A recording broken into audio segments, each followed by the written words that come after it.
Hello friends, how are you? Today we are going to learn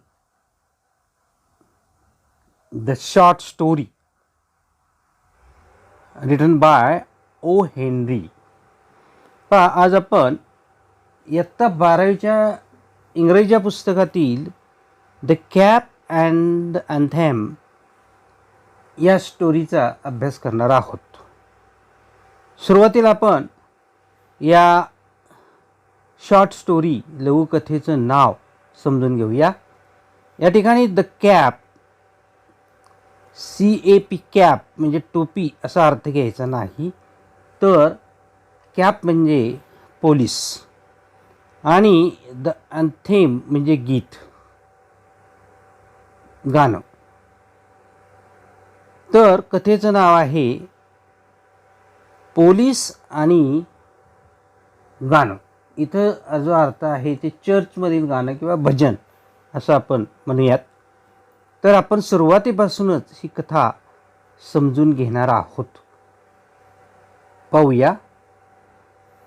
the cap and anthem is a short story. पहा, the cap and anthem ही एक लघुकथा आहे. Bye O Henry, म्हणजे हे जे O Henry लेखक आहेत त्यांनी लिहिलेली ही कथा आहे. Who has written this story? This story is written by O Henry. O Henry is the writer of the story the cap and the anthem, and it is a short story. पुढे पाहायचं आहे आपल्याला. This story, that means this story follows the adventures of a homeless man named Soapy during the winter season in New York City. तर या कथेमध्ये कशाचं वर्णन केलेलं आहे? दॅट फॉलोज मीन्स या कथेमध्ये वर्णन केलेलं आहे किंवा अमुक व्यक्तीची माहिती लिहिलेली आहे. कशाची माहिती लिहिली आहे? द ॲडव्हेंचर्स, साहसी कृत्य, धाडसी कृत्य जे आहेत त्या व्यक्तीने केलेली त्या कृत्यांचं वर्णन या ठिकाणी केलेलं आहे. Adventure of a homeless man. पहा, हा जी व्यक्ती आहे ती व्यक्ती कशी आहे? होमलेस. ही has no home to live. त्याला राहण्यासाठी घर नाही. ही इज होमलेस. नेम सोपी. या ठिकाणी नाव सांगितलं आहे, त्याचं नाव आहे सोपी. तर Soapy is man who has no home to live. He is homeless person. O Henry has given adventures of Soapy in this story. आणि हा जो सोपी आहे during the winter season in New York city. हा जो सोपी आहे हा हिवाळ्याच्या ऋतूमध्ये न्यूयॉर्क सिटीमध्ये रस्त्यावर भटकत आहे, कारण त्याला राहण्यासाठी घर नाही. तर या कथेमध्ये न्यूयॉर्क शहरामध्ये हिवाळ्याच्या ऋतूमध्ये सोपी नावाची जी बेघर व्यक्ती आहे त्याची साहसी कृत्य दिलेली आहेत. पुढे आपल्याला पाहायचं आहे. सोपी is a man who has been living on the streets for a long time. पहा, आता सोपीबद्दल माहिती सांगितलेली आहे. सोपी इज होमलेस, मग सांगितल्याप्रमाणे, and he is living in New York city. And when this story is written it is winter season there. Soapy is a man adjective clause आहे.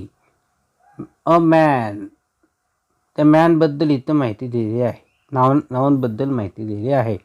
Who has bin living, खूप काळापासून तो राहत आहे, आता सध्याला सुद्धा राहत आहे. ऑन द स्ट्रीट्स, तो होमलेस असल्यामुळे तो कुठे राहतो, रस्त्यावर राहतो. फॉर लॉंग टाईम, खूप दीर्घकाळ तो रस्त्यावर राहत आहे. व्हाय इज सोपी लिव्हिंग ऑन द स्ट्रीट्स? सोपी is living on the streets because he has no home. He is homeless and is tired of being homeless. नाही, आता त्याला मात्र काय झालेलं आहे, कंटाळा आलेला आहे रस्त्यावर राहायला. हिवाळा आहे, हिवाळ्याची थंडी आहे, हिवाळ्याच्या ऋतूमुळे सगळीकडे थंडी असते, त्याला गार लागतो, म्हणून त्याला रस्त्यावर राहण्याचा कंटाळा आलेला आहे. नाव he is tired of, tired of म्हणजे थकलेला आहे, दमलेला आहे. कशाला दमलेला आहे? रस्त्यावर राहण्यासाठी तो थकलेला आहे, कंटाळलेला आहे. As winter approaches, he decides that he wants to spend the winter months in jail. म्हणजे हिवाळा ज्यावेळेस येतो, ॲज विंटर अप्रोचेस कम्स, तो ठरवतो. ही डिसाइड्स, तो ठरवतो. काय ठरवतो? That he wants to spend the winter months in jail. त्याला निवारा पाहिजे, त्याला थंडीपासून संरक्षण करायचं आहे. म्हणून तो काय ठरवतो की आपण ह्या हिवाळ्याच्या महिन्यांमध्ये आपण काय करूया, जेलमध्ये राहूया, तुरुंगामध्ये राहूया असं ठरवतो. What does Soapy decide? Sophie decides to spend the winter months in jail. Why? Because he is tired of being homeless. He is tired of winter season, where he can stay warm and have a roof over his head. तो का जेलमध्ये राहायचं ठरवतो? त्याला असं वाटतं की त्या ठिकाणी त्याला उबदार वातावरण मिळेल, त्याचं थंडीपासून संरक्षण होईल आणि त्याच्या डोक्यावर काय राहील, छप्पर राहील. रूप म्हणजे छप्पर. Why does Soapy decide to live in jail in winter season? Soapy decides to live in jail in winter season because he wants to save himself from cold. He wants warm atmosphere. He wants a roof over his head. So he decides to go in jail in winter season. आता आपल्याला स्टोरीची सुरुवात कशी होती पहा. The story begins with Sophie wandering the streets of New York City. पहा, तुम्ही जर कथा वाचायला सुरुवात केली, पुस्तकात दिली तर लक्षात येईल की कथेची सुरुवात अशी आहे की सोपी न्यूयॉर्क सिटीच्या रस्त्यांवरून भटकत आहे. आणि का भटकत आहे? trying to find a way to get arrested. त्याला जेलमध्ये जायचं आहे म्हणून तो काय करतोय, मार्ग शोधतोय. मार्ग शोधण्याचा प्रयत्न करत आहे की ज्यामुळे मी जेलमध्ये जाईल, ज्यामुळे मला अटक होईल, मी अशी कृत्य करणार की ती कृत्य पाहून पोलीस मला पकडतील आणि जेलमध्ये टाकतील, असा तो मार्ग शोधत आहे. Why is Sophie trying to find a way to get arrested? Sophie is trying to find a way to get arrested because he wants to go in jail. पुढे he tries several different tactics to go to jail. सोपी tries several different tactics. जेलमध्ये जाण्यासाठी, अटक होण्यासाठी तो काय करतो? बरेच डावपेच आखतो, बरेच गुन्हे करतो. टॅक्टिक्स म्हणजे डावपेच आखतो, प्रयत्न करतो. सच ॲज, उदाहरणार्थ जसे की, सच ॲज म्हणजे जसे की ब्रेकिंग अ विंडो, दगड घेऊन एखाद्या इमारतीच्या खिडकीची काच फोडणे, असा डावपेच करतो. अँड स्टीलिंग अ लोप ऑफ ब्रेड, एखाद्या हॉटेलमधून एखाद्या ब्रेडचा तुकडा, लोप म्हणजे पीस ऑफ ब्रेड, तुकडा चोरतो. असे डावपेच तो करतो. But each time he is unsuccessful. असे डावपेच करतो, असे गुन्हे करतो, पण प्रत्येक वेळेला काय होतं? त्याला सोडून दिलं जातं. तो अयशस्वी होतो, अनसक्सेसफुल होतो. प्रत्येक वेळेला तो अनसक्सेसफुल होतो. फायनली, सरतेशेवटी काय होतं पहा, he decides to pretend to be a drunkard and is eventually arrested by a police officer. असे ते कृत्य करत असतो आणि शेवटी तो ठरवतो की आपण काय करायचं? आपण दारू पेलेली आहे असं सोंग करायचं. मद्यपी आहोत. ड्रंकार्ड म्हणजे मद्यपी, दारू पिणारी व्यक्ती. दारू पिलेली आहे असं तो सोंग करतो. प्रिटेंड म्हणजे सोंग करणे. आणि सरतेशेवटी इव्हेंच्युअली काय होतं? त्याला पोलिसांकडून अटक केली जाते. त्यावेळेस जो ढोंग करतो त्यावेळेस पोलिसांना खरंच वाटतं दारू पिलेला म्हणून त्याला अटक करतात. So these are some tactics Soapy does to get arrested by police. However, Soapy's plan to spend the winter in jail is interrupted when he hears the sound of a church choir singing Christmas carols. म्हणजे सोपीला जेलमध्ये जायचं असतो, त्याला हिवाळा जेलमध्ये काढायचा असतो, त्यामध्ये व्यत्यय येतो, अडथळा येतो, त्याचा प्लॅन फसतो. कशाने फसतो पहा? जेव्हा when he hears the sound of church or singing Christmas carol, त्याच्या कानावर चर्चमध्ये जे गीत गायलं जातं ते गीत पडतं. पहा, इथे चॉर म्हणजे गायन किंवा गायक किंवा गीताचे स्वर हे त्याच्या कानावर जे पडतात, ख्रिसमसच्या वेळेस गायलेले चर्चमधले गाण्याचे स्वर ज्यावेळेस कानावर पडतात, त्यामुळं त्याचा जेलमध्ये जाण्याचा जो डावपेच आहे तो त्यामध्ये व्यत्यय येतो. हे गीत त्याच्या कानावर पडल्यानंतर he is moved by the music and the holy spirit. पहा, हे संगीत त्यावेळेस कानावर पडतं, त्यात बदल घडतो. म्हणजे music has power to change the mind of the people. आणि या पवित्र आत्म्याचे पवित्र स्वर ज्यावेळेस कानावर पडतात, हॉली स्पिरिट, त्यावेळेस त्याचं मन बदलतं. And he realises that he wants to change his life and become a better person. म्हणजे ते गीत त्याने ऐकल्यानंतर त्याच्या मनामध्ये इतकं परिवर्तन होतं की त्याला वाटतं की हे लक्षात येतं, रिअलायजेस, की त्याला वाटायला लागतं की आपण आपलं जीवन बदललं पाहिजे.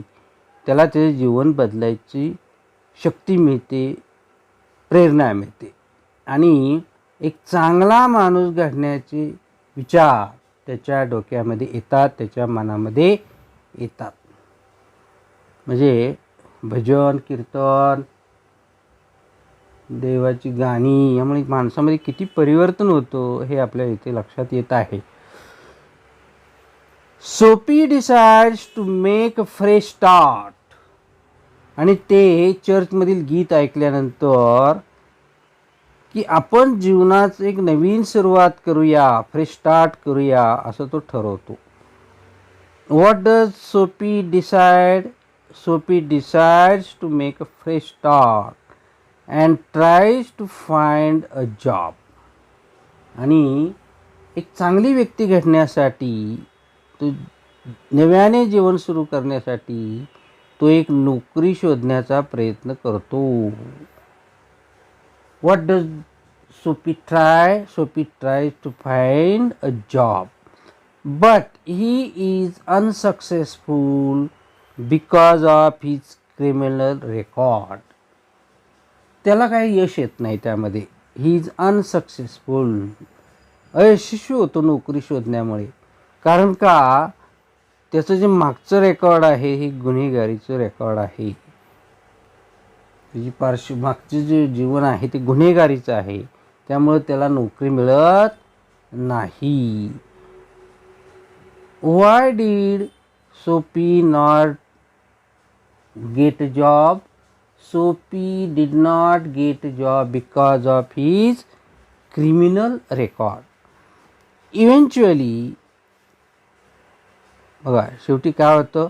He meets a kind-hearted restaurant owner. आणि शेवटी त्याची एका दयाळू हृदयाच्या हॉटेल मालकाशी गाठ पडते.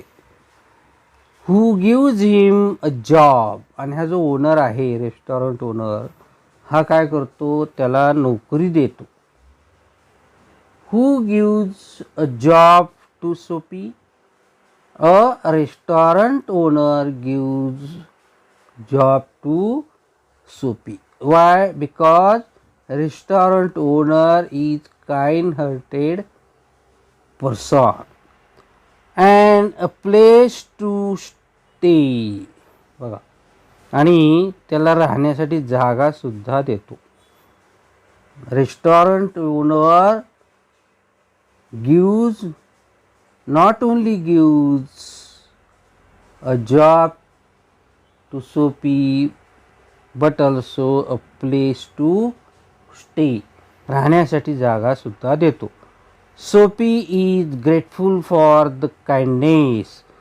आणि हे सगळं केल्यामुळं सोपी त्या रेस्टॉरंट ओनरला खूप मानतो. ग्रेटफुल, कृतज्ञता व्यक्त करतो त्यांनी दाखवल्याबद्दल, दयाळूपणाबद्दल, kindness. Restaurant owner is a kind person and he shows kindness to Soapy and decides to turn his life around and make a new start. आम्ही सोपी ठरवतो की आता आपण काय करूया, आपले जीवन बदलूया, जीवनाला नवीन सुरुवात करूया, चांगली व्यक्ती घडण्याचा आपण प्रयत्न करूया. तर अशा पद्धतीने या स्टोरीमध्ये दिलेली आहे माहिती. आता आपण सारांश रूपात पाहूया. इन कन्क्लुजन आपण असं म्हणू शकतो सारांश रूपाने, The Cap and the Anthem is a heart-warming story. He story जर तुम्ही वाचली बारकाईने अगदी, तर तुमच्या लक्षात येईल की ही जी स्टोरी आहे ती हृदयस्पर्शी आहे. That highlights the transformating power of kindness and the human spirit. पहा, या कथेमध्ये आपल्या लक्षात येतं, या कथेमध्ये ठळकपणे सांगितलेलं आहे. काय सांगितलेलं आहे? की दयाळूपणामुळे माणसं बदलतात. ट्रान्सफॉर्मेटिव्ह पॉवर म्हणजे बदल घडवून आणण्याची शक्ती आहे की नाही?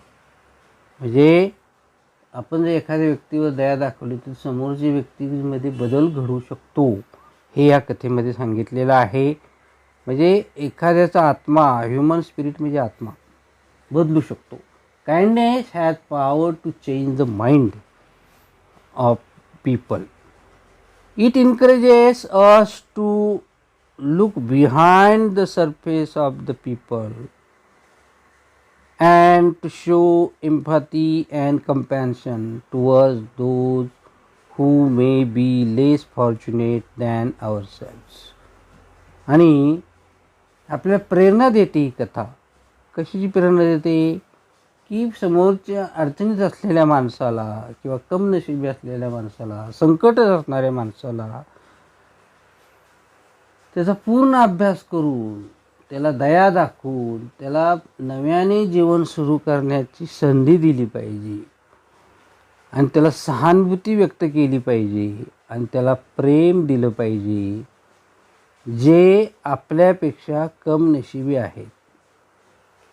म्हणजे आपण जरी सुखी असलो तरी जर एखादा दुःखी माणूस भेटला असेल त्याला समजून घेऊन, त्याला प्रेम देऊन, त्याला सहानुभूती देऊन त्याच्या जीवनामध्ये कसा बदल होईल हे आपण पाहिलं पाहिजे. तर अशी ही छानशी हार्ट ब्रेकिंग, हृदयस्पर्शी कथा आहे. तुम्ही पुस्तकामध्ये डिटेल वाचा, तुम्हाला नक्की फायदा होईल. आणि ह्या सारांशाचा तुम्हाला ही स्टोरी वाचताना ती स्टोरी चांगली समजण्यासाठी नक्की फायदा होईल अशी मला आशा आहे. तर कृपया या व्हिडिओला लाईक करा, हा व्हिडिओ जास्तीत जास्त शेअर करा आणि माझ्या सतीश दीक्षित सर या चॅनलला सबस्क्राईब करा. भेटूया पुढच्या व्हिडिओमध्ये. थँक्यू.